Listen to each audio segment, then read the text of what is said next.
단 한 번의 사랑으로 인생 전체를 잃은 남성이 있습니다. 그는 북한에서 평양음악대학 교수였으며 사랑한 여성은 최고위층 인사의 딸이었습니다.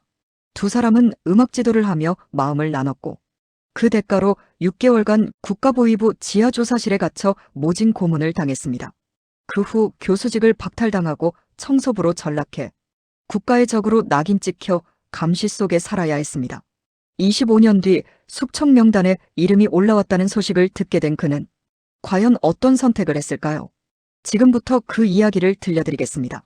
여러분의 구독과 좋아요가 더 많은 탈북민의 진실을 전하는 힘이 됩니다. 그리고 여러분이 듣고 계신 지역을 댓글로 남겨주세요. 반가운 마음으로 인사드리겠습니다. 당신은 국가의 적입니다. 2000년 어느 날 비밀경찰이 제게 한 말입니다. 하지만 그 이야기를 하기 전에 제가 어떻게 평양음악대학 교수에서 국가의 적이 되었는지부터 말씀드려야겠습니다. 90년대 후반 저는 평양에서 가장 행복한 사람이었으니까요. 평양 모란봉구역 창정거리, 제가 살던 곳입니다. 아침마다 대동강변을 따라 산책하면서 붉은 노을을 바라보던 기억이 아직도 생생합니다. 강 건너편 주체 사상탑이 햇살을 받아 반짝이면 내가 평양 사람이구나 하는 자부심이 가슴 가득했죠. 출근길에 만나는 이웃들과 인사를 나누고 평양 중심가를 걸어가는 그 시간이 참 좋았어요. 평양음악대학 성악과 교수, 그게 제 직함이었습니다. 우리 아버지께서 6.25 때 나라를 위해 싸우신 덕분에 받은 특권이었어요. 강의실에 들어서면 300명 학생들이 일제히 일어나 인사했습니다. 칠판 앞에서 베르디의 아리아를 가르칠 때면 예술인으로서의 자부심이 온몸에 퍼지곤 했어요. 학생들의 목소리가 하나로 어우러져 강의실을 가득 채울 때면 제가 이 일을 하기 위해 태어났구나 싶었습니다. 평양에 산다는 것, 북에서는 그 자체가 특권이거든요.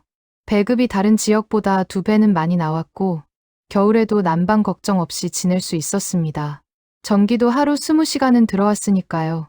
여러분도 아시다시피 우리로 치면 강남 같은 곳이었던 겁니다. 그 시절엔 그게 당연한 줄 알았어요. 명절이면 우리 집엔 누나네 가족이 모였습니다. 어머니께서 새벽부터 일어나 평양 온반을 끓이시던 모습이 눈에 선합니다. 우리로 치면 설렁탕 비슷한 건데 사고를 하루 종일 고아야 제맛이 나거든요. 뽀얗게 우러난 국물에서 김이 모락모락 피어오르면 집 안가득 구수한 냄새가 퍼졌죠. 그릇에 담긴 고기를 보며 당신은 드시지도 않고 제 앞으로만 밀어주시던 어머니, 조카 녀석이 제 옆에 바짝 붙어 앉아 제가 부르는 노래를 따라 부르려고 애쓰던 모습. 그때는 정말 몰랐습니다. 그게 우리 가족이 함께한 마지막 명절이 될 줄은요. 그 시절 저는 체제를 의심하지 않았습니다. 매일 아침 김일성 초상화 앞에서 묵념하는 것도, 매주 수요일 사상학습에 참여하는 것도 당연한 일과였어요. 우리가 세상에서 가장 행복한 인민이라고 배웠고 그렇게 믿었습니다. 하지만 그해 겨울 작은 균열이 시작됐습니다. 함경도에서 온 학생 하나가 수업 중에 쓰러진 겁니다. 깨어나자마자 일어서려는 그 학생의 팔을 잡았을 때 뼈만 앙상하게 남은 그 팔의 감촉이 아직도 손에 남아 있습니다.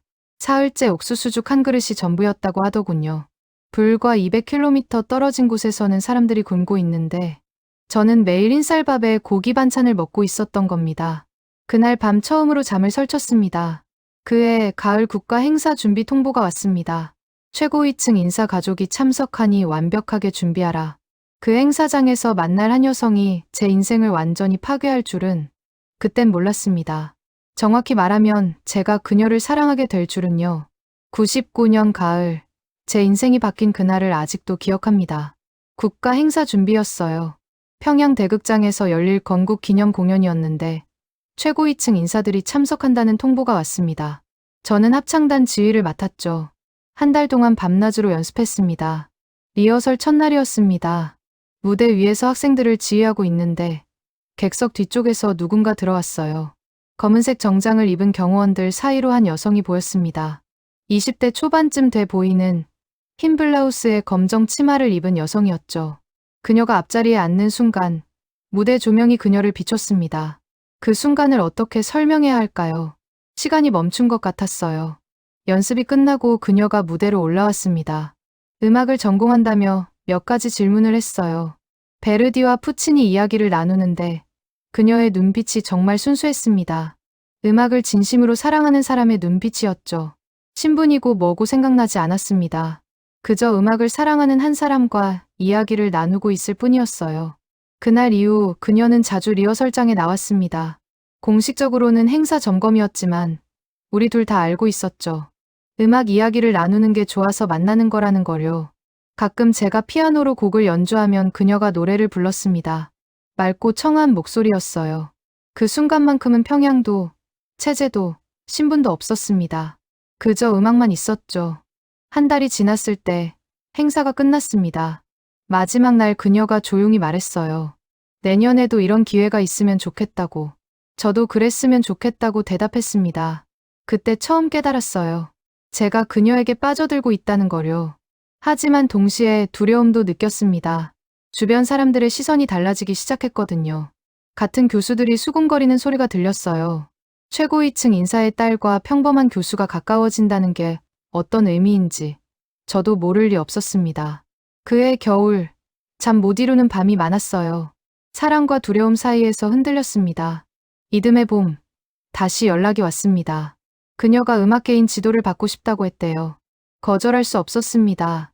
아니, 거절하고 싶지 않았죠. 일주일에 2번, 평양음악대학 연습실에서 만났습니다.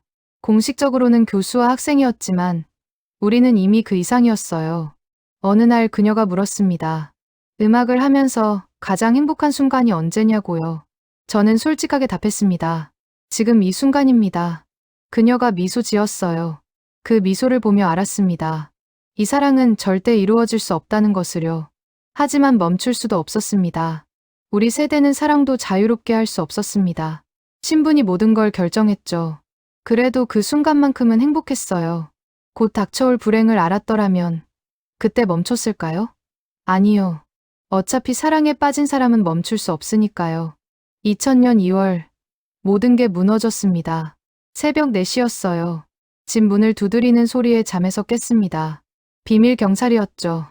김성은 동무, 잠깐 나와야겠소. 그 말을 듣는 순간 온몸이 얼어붙었습니다. 어머니가 제 손을 꼭 잡으셨어요.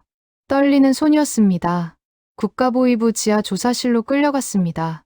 6개월 동안 그곳에 갇혀 있었어요. 매일 똑같은 질문이었습니다. 그녀와 무슨 관계였나? 누구 지시로 접근했나? 반역을 꾀했나?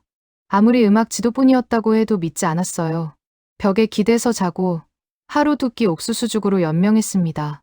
체중이 20kg 빠졌어요. 6달 만에 풀려났을 때 세상은 완전히 바뀌어 있었습니다. 평양음악대학 교수직은 박탈됐어요. 그것도 모자라 평양에서 추방될 뻔했습니다. 어머니께서 보위부에 찾아가 무릎 꿇고 빌었대요. 우리 아들만은 평양에 남게 해달라고요. 80 가까운 어머니가 말입니다. 그 이야기를 듣고 제 앞에서 펑펑 울었습니다. 일제시대 때도 이렇게까지는 안 했을 겁니다. 결국 평양인민극장 청소부로 배치됐습니다. 한때 교수였던 사람이 변기를 닦는 일을 하게 된 거죠.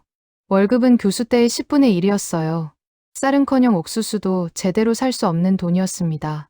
그래도 평양에 남을 수 있다는 것만으로 감사해야 했어요. 더 가혹한 건 따로 있었습니다. 결혼 금지 명령이 떨어진 겁니다. 평생 독신으로 살 것. 그게 제가 받은 처벌이었어요. 가정을 꾸릴 권리조차 박탈당한 겁니다. 그해 제 나이 34이었습니다.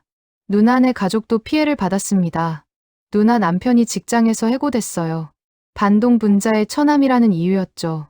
조카는 대학 진학을 신청했다가 거부당했습니다. 성분이 나쁘다는 이유였어요.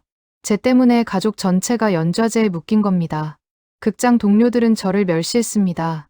저 사람 한때 교수였대. 잘난 척하더니 꼴 좋네. 복도에서 마주치면 비웃는 소리가 들렸어요. 점심시간에 혼자 구석에 앉아 옥수수죽을 먹을 때면 사람이 이렇게 무너지는구나 싶었습니다. 겨울이 가장 힘들었습니다. 청소부 월급으로는 연탄 한 장 구하기도 어려웠거든요. 어머니와 둘이 이불 하나 덮고 떨면서 잤어요. 손발이 얼어 터지는 날이 많았습니다. 하루는 어머니가 제 손을 만지시며 우셨습니다. 내가 죄인이다. 내가 이렇게 사는 게 다 내 탓이다. 70 넘은 어머니 입에서 나온 말이었어요. 어느 날 TV를 켰습니다. 그녀가 나왔어요. 최고위층 인사와 결혼 발표였습니다. 화려한 드레스를 입고 웃고 있더군요. 그 순간 가슴이 찢어지는 것 같았습니다. 저는 변기를 닦고 있는데 그녀는 국가 제1의 귀부인이 된 겁니다. 하지만 원망하지 않았어요.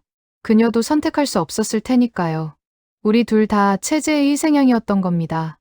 그렇게 25년이 흘렀습니다. 저는 평양 구석에서 아무도 기억하지 않는 사람이 되어 살았습니다. 25년이란 시간은 어떻게 흘러갔을까요? 하루하루가 그저 버티는 것뿐이었습니다. 청소부로 5년을 일하다가 극장 무대 소품 관리로 옮겨졌어요. 그나마 조금 나아진 거였죠. 다시 10년 후에는 단역 배우 일을 맡게 됐습니다. 대사 한마디 없는 역할들이었어요. 무대 뒤에서 지나가는 사람, 군중 속 얼굴 없는 사람. 하지만 다시 무대에 설 수 있다는 것만으로도 감사했습니다. 매달 보이부에 불려갔습니다. 최근 동양 보고라는 명목이었어요. 누구를 만났는지, 무슨 이야기를 했는지, 어디를 갔는지 낱낱이 보고해야 했습니다. 자아 비판서도 써야 했죠. 나는 국가를 배신한 반동분자였습니다. 라고 시작하는 글을요. 25년 동안 300번도 넘게 썼을 겁니다. 감시는 일상이었습니다. 동네에 전담 감시원이 배치됐어요. 제가 아침에 나가면 보고하고 저녁에 들어오면 또 보고했습니다. 가끔 집에 불시에 들이닥쳐 뒤지기도 했어요. 반동 자료 소지 여부 확인이라는 명분이었죠.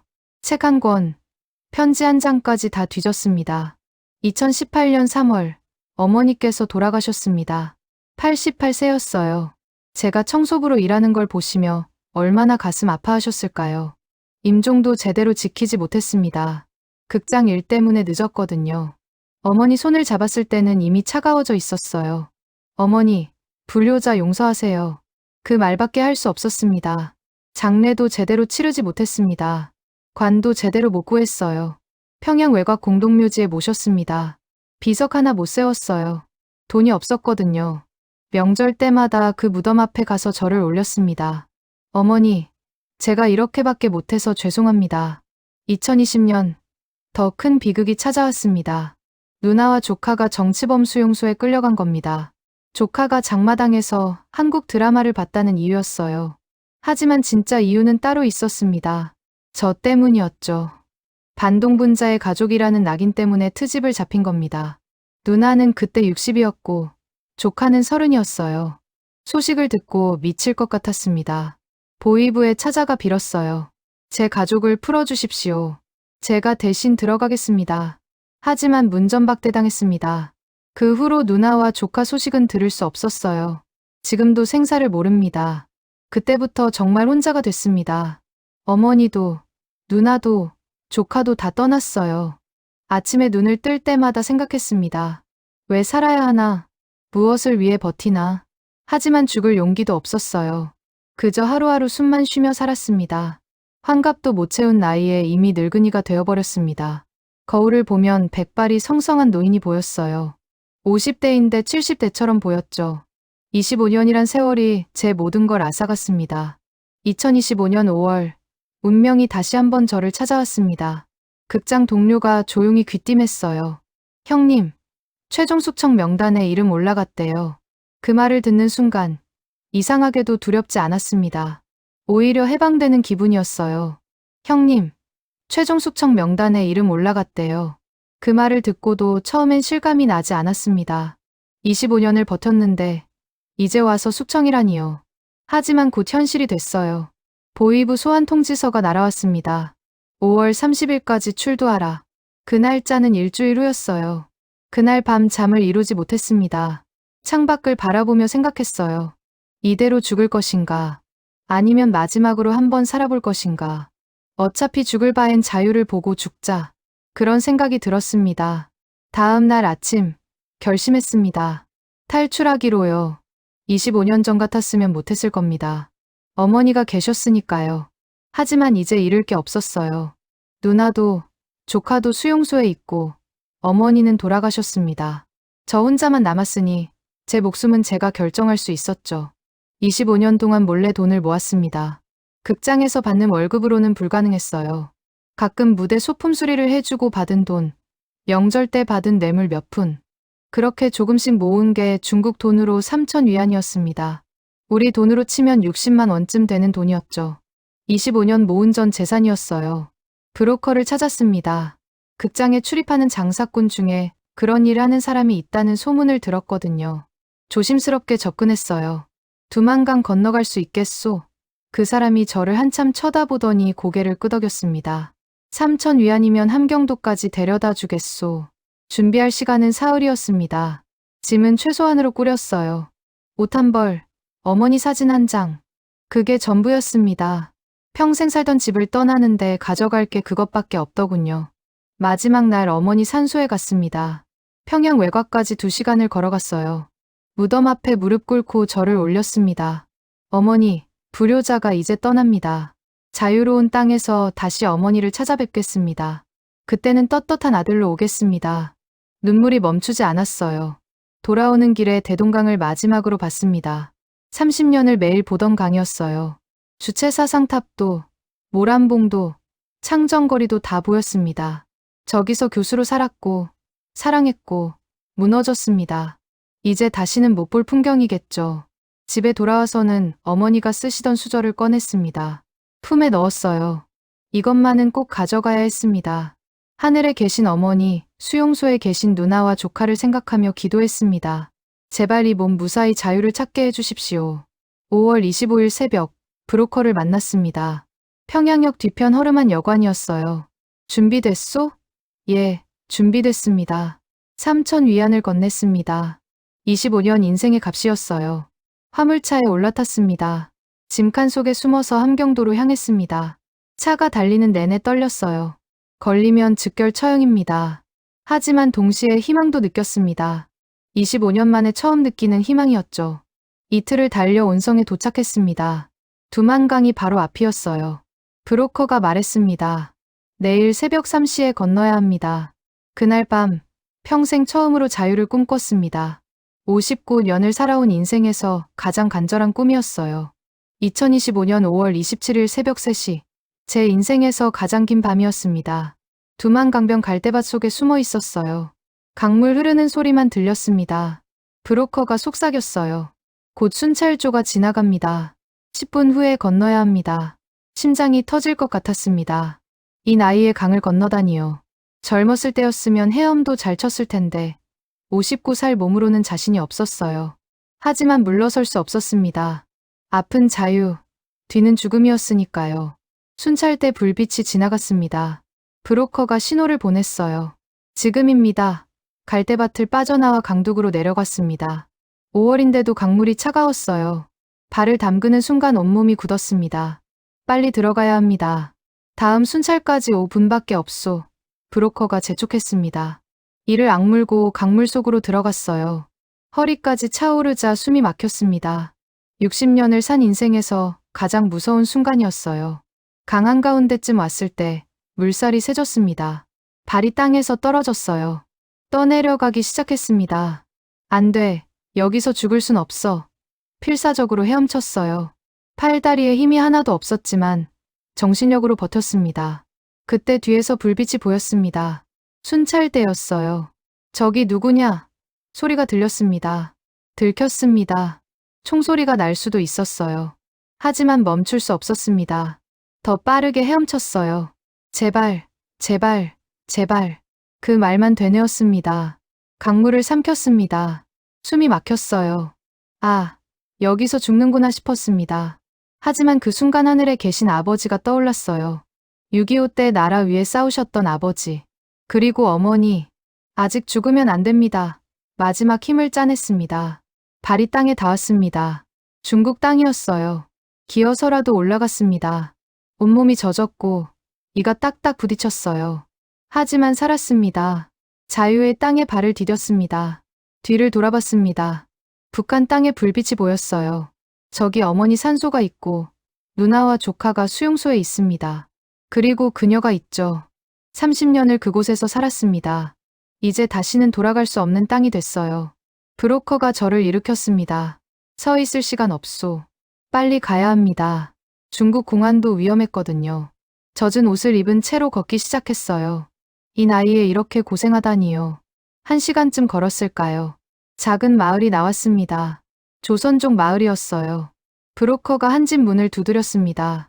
문이 열리더니 50대 아주머니가 나왔어요. 우리말을 쓰는 분이었습니다. 어서 들어오세요. 같은 핏줄인데 도와야죠. 그 말을 듣는 순간 눈물이 났습니다. 25년 동안 참았던 눈물이 쏟아졌어요. 멀리 떠나왔지만 같은 민족이 도와주다니요. 감사합니다. 정말 감사합니다. 그 말밖에 할 수 없었습니다. 마당 창고에서 옷을 갈아입었습니다. 거울을 봤어요. 백발의 노인이 거기 있었습니다. 59년 인생의 흔적이 얼굴에 다 새겨져 있더군요. 하지만 그 눈빛만은 살아있었습니다. 자유를 향한 눈빛이었어요. 조선족 아주머니 집 창고에서 2달을 숨어 지냈습니다. 낮에는 숨어 있고 밤에만 밖에 나갔어요. 중국 공안 단속이 심했거든요. 들키면 북송당합니다. 북송되면 즉결 처형이에요. 그래서 숨죽이며 살았습니다. 아주머니가 매일 밥을 가져다 주셨어요. 중국 음식이었지만 맛있었습니다. 25년 만에 배불리 먹어봤어요. 왜 이렇게 잘해주십니까? 물었더니 이렇게 답하시더군요. 우리도 원래 한민족이잖아요. 6.25 때 헤어진 가족들이 얼마나 많은데요. 그 말을 듣고 울었습니다. 분단이 만든 비극이었죠. 같은 민족이 이렇게 갈라져 사는 게요. 우리 세대는 다 이 아픔을 알잖아요. 언제쯤 통일이 될까요? 10월 초 한인교회 목사님이 찾아왔습니다. 아주머니가 연락했대요. 한국으로 가시렵니까? 목사님이 물었습니다. 예, 꼭 가고 싶습니다. 그럼 도와드리겠습니다. 그 말에 무릎 꿇고 감사 인사를 드렸어요. 목사님이 설명했습니다. 중국에서 바로 한국 갈 수는 없대요. 동남아시아를 거쳐야 한답니다. 태국이나 라오스를 경유해서 한국 대사관에 가는 거죠. 위험하지 않습니까? 위험합니다. 하지만 이게 유일한 방법입니다. 일주일 후 출발했습니다. 가짜 신분증을 만들어 주셨어요. 중국 사람 행세를 해야 했습니다. 기차를 타고 남쪽으로 내려갔어요. 곤명까지 이틀이 걸렸습니다. 중국말을 못해서 내내 조마조마했어요. 곤명에서 버스로 갈아탔습니다. 국경 도시까지 가는 버스였어요. 검문이 2번 있었습니다. 가짜 신분증을 보여줄 때마다 심장이 멎는 줄 알았어요. 다행히 통과했습니다. 라오스 국경을 넘었습니다. 또 브로커 손에 맡겨졌어요. 정글 속을 사흘 동안 걸었습니다. 이 나이에 정글을 걷다니요. 발에 물집이 잡히고 온몸이 쑤셨어요. 하지만 참았습니다. 한국만 생각했거든요. 비엔티안에 도착했습니다. 라오스 수도였어요. 목사님이 연락해준 현지 분이 기다리고 계셨습니다. 한국 대사관까지 데려다 드리겠습니다. 그분도 탈북 지원하시는 분이었어요. 대사관 앞에 섰을 때의 그 감격을 어떻게 표현할까요? 태극기가 펄럭이고 있었습니다. 60년을 살면서 처음 본 태극기였어요. 우리 할아버지 세대가 일제시대 때 보셨다던 그 태극기. 눈물이 났습니다. 문을 두드렸습니다. 직원분이 나왔어요. 탈북자입니다. 도와주십시오. 그 말을 하는 순간 다리에 힘이 풀렸습니다. 직원분이 저를 부축했어요. 들어오세요. 안전합니다. 이제 대한민국 국민입니다. 그 말을 듣는 순간 그동안 참았던 게 다 터졌습니다. 바닥에 주저앉아 펑펑 울었어요. 1시간 동안 울었습니다. 25년의 고통, 2달의 도피, 사흘의 정글. 모든 게 끝났습니다. 대사관에서 일주일을 보냈습니다.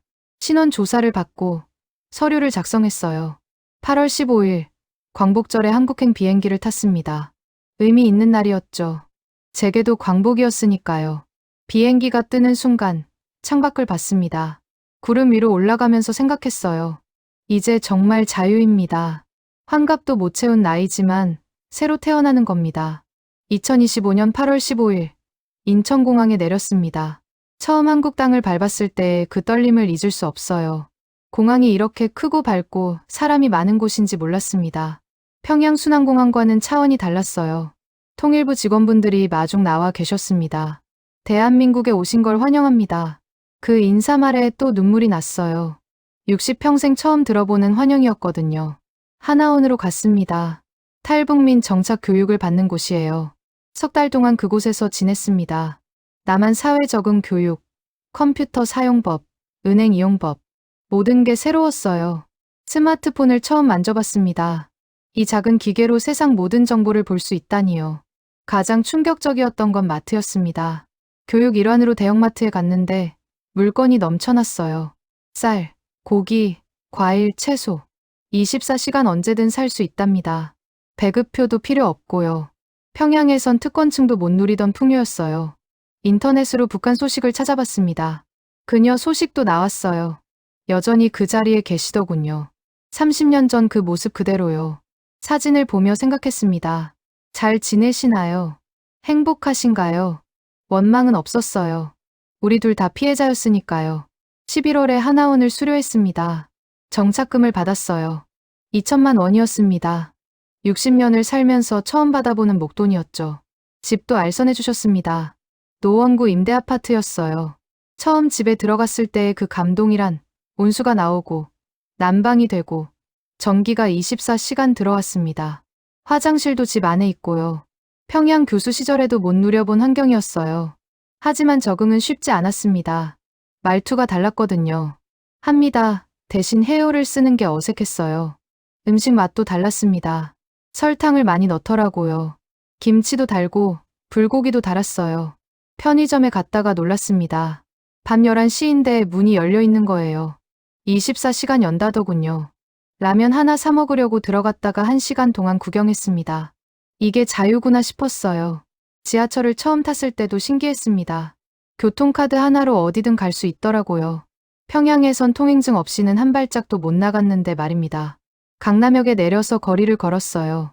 사람들이 자유롭게 걷고, 웃고, 이야기하는 모습이 부러웠습니다. 요즘은 작은 성악 교습소를 준비하고 있습니다. 탈북민들 모아서 합창단도 만들고 싶어요. 평생 음악을 했는데, 이제라도 제대로 음악하고 싶거든요. 하지만 밤이면 그리워집니다. 어머니가 보고 싶어요. 산소에 찾아가 절이라도 올리고 싶습니다. 누나와 조카는 수용소에서 살아계실까요? 그 생각만 하면 잠을 못 이뤄요. 북에 계신 분들께 말씀드리고 싶습니다. 자유는 공짜가 아닙니다. 하지만 얻을 가치가 있어요. 저는 60년 중 59년을 감옥에서 살았습니다. 이제 남은 인생은 자유인으로 살렵니다. 우리 세대가 통일을 봐야 합니다. 제가 다시 평양 가서 어머니 산소에 절 올리고 대동강도 보고 모란봉도 걷고 싶어요. 누나와 조카도 만나고 싶고요. 그게 제 마지막 소원입니다. 젊은이들에게도 말하고 싶어요. 자유가 얼마나 소중한지 아십시오. 당연한 게 아니에요. 이 나이에 새 인생을 시작하는 저를 보십시오. 여러분은 더 많은 걸 할 수 있습니다. 이제 저는 대한민국 국민입니다. 늦었지만 자유를 찾았어요. 그게 제 인생 최고의 선택이었습니다.